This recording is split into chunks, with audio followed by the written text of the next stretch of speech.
So hi guys, నేను మీ Trinath. Hope you are doing great. మీరు గనక పొద్దున్న లేసి గనక చూసుకుంటే ఒక్కసారిగా మీ పిల్లో మీద మీ జుట్టంతా గనక రాలిపోయి ఉంటే మీ పరిస్థితి ఎట్లా ఉంటుంది? మీరు ఒక ఆలోచనమైన స్థితిలో పడిపోతూ ఉంటారు. మీకు అసలు అర్థమవుతూ ఉంటుంది, అరే ఈ జుట్టు ఎందుకు రాలిపోయిందా అని. మీ కాన్ఫిడెన్స్ అనేది కోల్పోతూ ఉంటారు.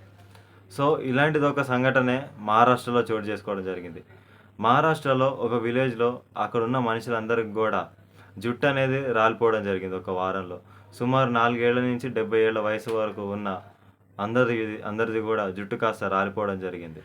ఇది ఎందుకని ఇట్లా అయ్యిందని చెప్పి అక్కడున్న అఫీషియల్స్ అంతా కూడా ట్రై చేస్తే, వాళ్ళంతా కొంతమంది ఏమని చెప్పారంటే ఇదంతా అక్కడ సోప్స్ కానీ వాటర్ కానీ వాటి వల్ల ఊడిపోయిందంటారు. అయితే హిమ్మత్రావ్ అని ఒక డాక్టర్, పద్మశ్రీ డాక్టర్, ఆయన తన సొంత డబ్బులతో అక్కడ రీసెర్చ్ చేసి వాళ్ళ యూరిన్ కలెక్ట్ చేసుకొని, మళ్ళీ ఇంకా వాళ్ళ శాంపిల్స్ తీసుకొని కండక్ట్ చేసి మొత్తం అక్కడ ఉన్న టెస్ట్ చేసి ఆయన తెలుసుకున్నది ఏంటంటే, వాళ్ళు తినే చపాతీలో యాక్చువల్గా ఆ వీటిలో కాస్త సెలీనియం అనేది చాలా ఎక్కువగా ఉందని చెప్పి తేలడం అయితే జరిగింది. ఆ సెలీనియం అనేది ఎక్కడ ఉంటుందంటే, మనము ఈ నేలలో మట్టిలో వీటిలలో కాస్త సెలీనియం అనేది ఉంటుంది.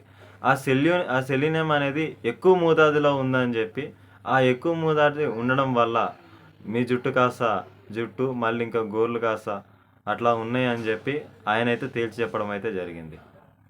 సో దీన్ని బట్టి నాకు అర్థమైంది ఏం లేదు. ఆయన ఏం చేశాడంటే ఆ పీడిఎస్ని కాస్త దాన్నంతా రద్దు చేయించి, ఆ స్టాక్నంతా తీపిచ్చి మళ్ళీ కొత్త స్టాక్ తెప్పించి, తర్వాత వాళ్ళందరూ కూడా ఒక వారంలోనే వాళ్ళ జుట్టు అంతా కూడా రిటర్న్ రావడం జరిగింది. ఇదంతా చూస్తుంటే ఆయన చాలా గొప్ప వ్యక్తి. ఈ సొసైటీకి ఆయన అవసరం చాలానే ఉంది.